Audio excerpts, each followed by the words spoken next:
Assalamualaikum warahmatullahi wabarakatuh.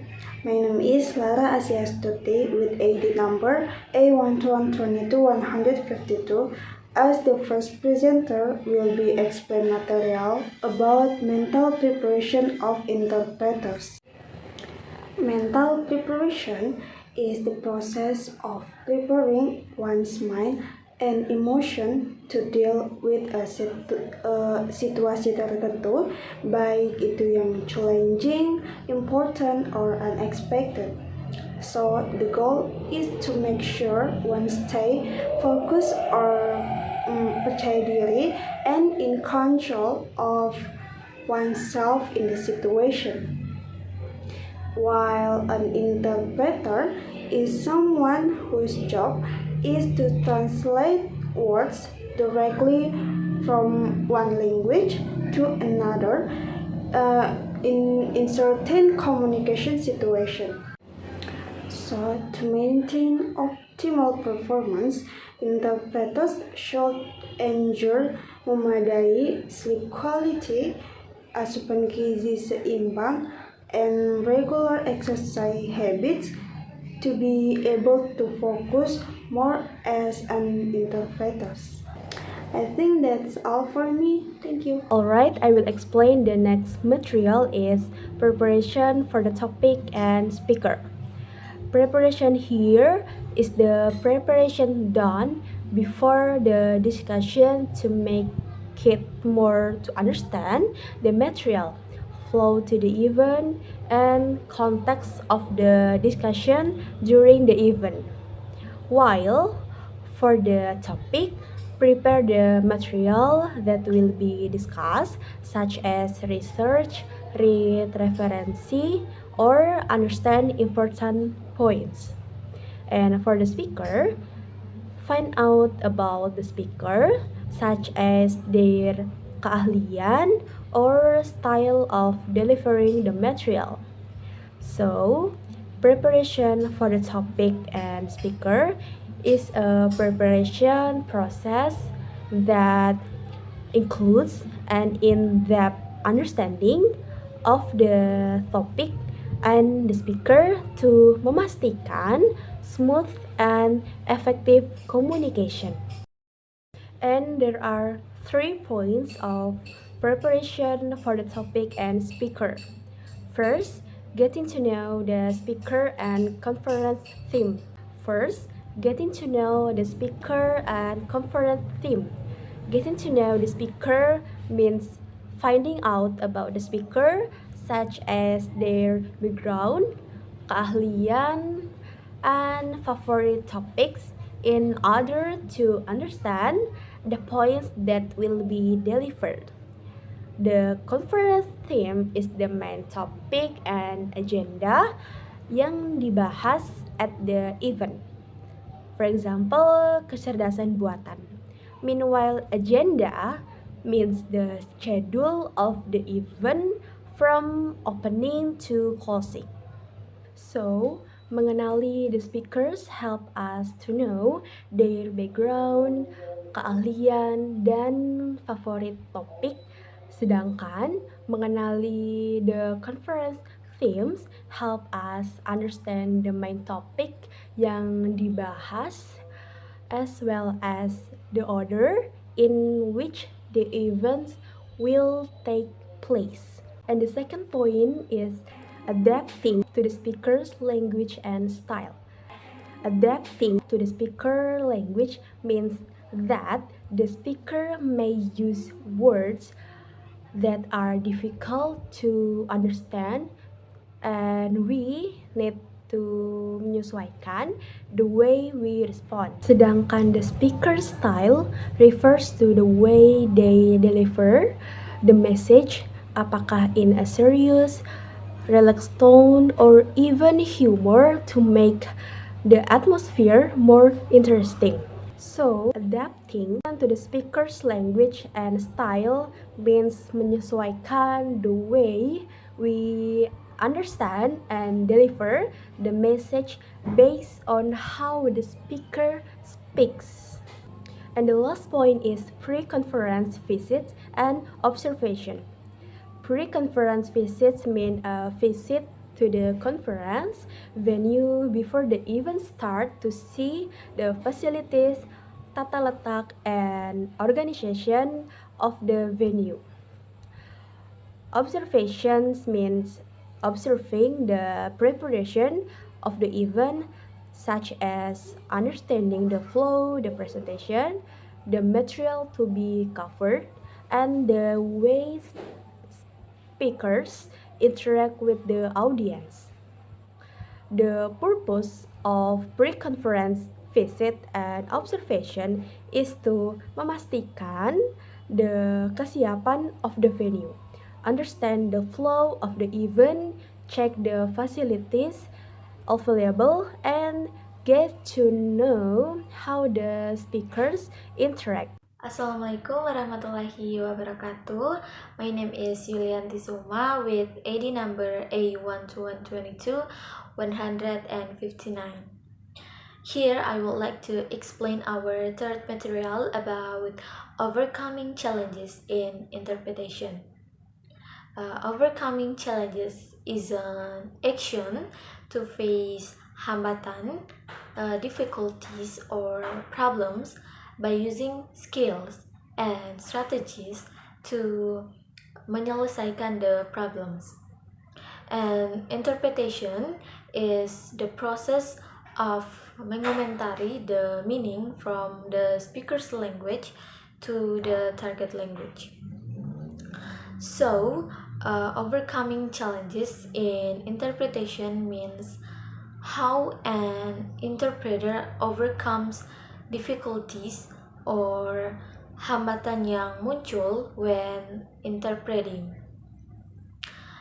And here are some ways or solutions to overcome the challenges of interpreting in a meeting or conference.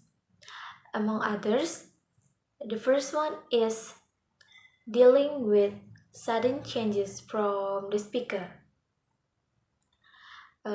Sudden changes yang dimaksud is when a speaker suddenly changes or deletes the prepared material.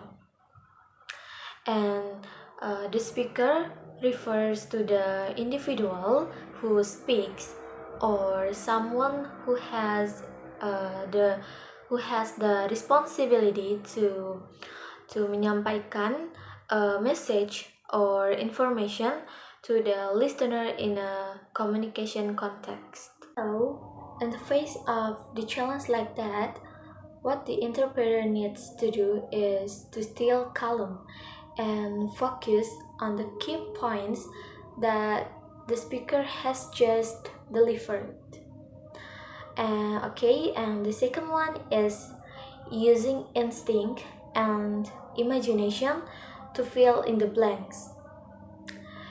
Instinct is a kind of dorongan or natural ability that a person has to do something, whereas imagination is the ability to membayangkan an image, idea, or concept that does not directly ada dalam reality. In addition, what is meant by blanks atau kekosongan here is a condition when a speaker is giving a speech but there are words that sound unclear or terputus-putus by the interpreter. So, to fill in the blanks, an interpreter can mengandalkan instinct and imagination to guess what the speaker meant. Okay, next, the last one is dealing with unfamiliar terms. Unfamiliar terms refer to difficult terms or unfamiliar words that usually muncul when interpreting. And to overcome this, an interpreter can look for synonyms or other words that have the same meaning and try to explain the term with a simple explanation that the audience can understand. I will explain material about practice and development of interpretation skills in the first point, namely practice anticipating the speech content. So, anticipating is an action or effort to prepare oneself to face certain possibilities or events before they happen. By anticipating, a person can take langkah-langkah, measure, or make plans to address situations yang mungkin akan timbul. For example, when the sky is cloudy, we carry an umbrella in anticipation of rain. Or when we want to take an exam, we must definitely study before the exam begins. And speech content is ideas, opinions, and information conveyed orally to many people, usually delivered by people who are yang dianggap important and aims to convey information or influence listeners. Good speech content must be relevant to the topic. Before starting to translate a speech or meeting, is it important to prepare yourself by guessing what the speaker will talk about? So, before the speaker starts giving a speech, try to imagine membayangkan secara kasar what he might say. For example, you can guess how he will open his speech, or what key points he will make, and how he will end the talk. Preparation like this will make the translation process easier and more accurate. I think that's all for me. Thank you. And the second point is practice speech. Here means practicing menyusun and delivering speeches in a limited jumlah of time. Limited here means short or limited time to prepare and deliver the speech. And focus on the main points only. The main points here are the main ideas you want to menyampaikan in the speech, such as the core message, important arguments, or information relevant to the topic. This latihan challenges the speaker to prioritize the main message to be menyampaikan, ensuring kejelasan and focus on the main points. This mendorong practice to speak singkat and develop confidence when speaking di bawah tekanan, which is important in situation where preparation time is very limited.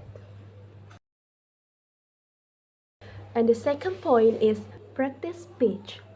Here means practicing menyusun and delivering speeches in a limited jumlah of time. Limited here means short or limited time to prepare and deliver the speech. And focus on the main points only. The main points here are the main ideas you want to menyampaikan in the speech, such as the core message, important arguments, or information relevant to the topic. This latihan challenges the speaker to prioritize the main message to be menyampaikan, ensuring kejelasan and focus on the main points. This mendorong practice to speak singkat and develop confidence when speaking di bawah tekanan, which is important in situation where preparation time is very limited. Next, number 3 is recordings and self-evaluation. Recordings are a very useful tool for interpreters to practice interpreting or speaking. And self-evaluation is the process di mana an interpreter menilai or evaluates him or herself either in terms of ability or performance to understand weaknesses and areas that still need improvement. Examples of aspects that the interpreter needs to evaluate include pronunciation, intonation, and fluency. Okay, I think that's all from me. Thank you.